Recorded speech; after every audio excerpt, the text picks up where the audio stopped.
nga tebatya buwanvu bwa bizimbe ne beewaayo ne babuuka okuva mu bizimbe oba bafa bafiire wabweru ne nga baleme kubanga bakkiriza okufa nga balaba. Omuntu aba asobola okuva mu kizimbe ekiriko emyaliriro 100 nga mukka gwe gumugobye ekiziro nga kye kimugjeeyo. Kati lowoozaamu ennyanja eyaka omuliro. Wano jjukira no bino byenjogerako tewaliwo kudduka. Kasita osuulibwayo obeera osuuliddwayo. Bayibuli eraga n'asuulibwa omwo wamu n'ensolo eyo wamu ne nnabbi ow'obulimba. And they shall be tormented day and night forever and ever. Nti ye Sitaani n'eyo ensolo n'oyo ayitibwa nnabbi w'obulimba ne basuulibwamu, era Bayibuli eraga nti era banaatulugunyizibwanga emisana n'ekiro, emirembe n'emirembe.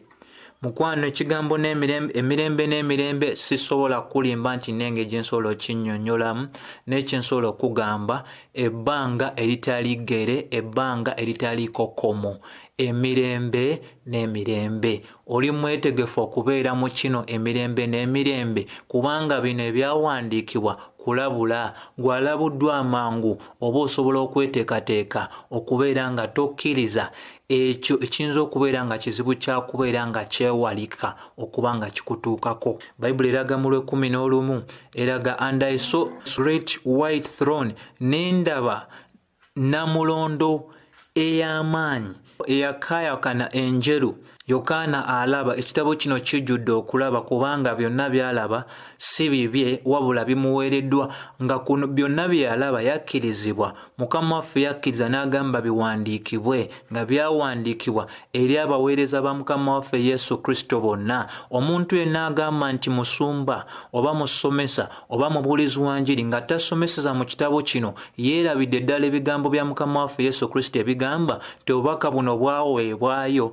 okukakasa nga buweebwa abo bonna abaweereza be. Naye ekyensonyi tulina abaweereza olunaku olwaleero ng'enjiri yaabwe etambulira butambulizi ku byanfuna, ku bikwatikako, gano mamotoka, gano mayumba, simanyi kugula manyonyi, gula mataka, kugula kino ne kino, ng'enjiri yaabwe etambulira mu bintu bwe bityo. Naye tebalaga bantu bintu ki birindiridde abantu ebigenda okubaawo.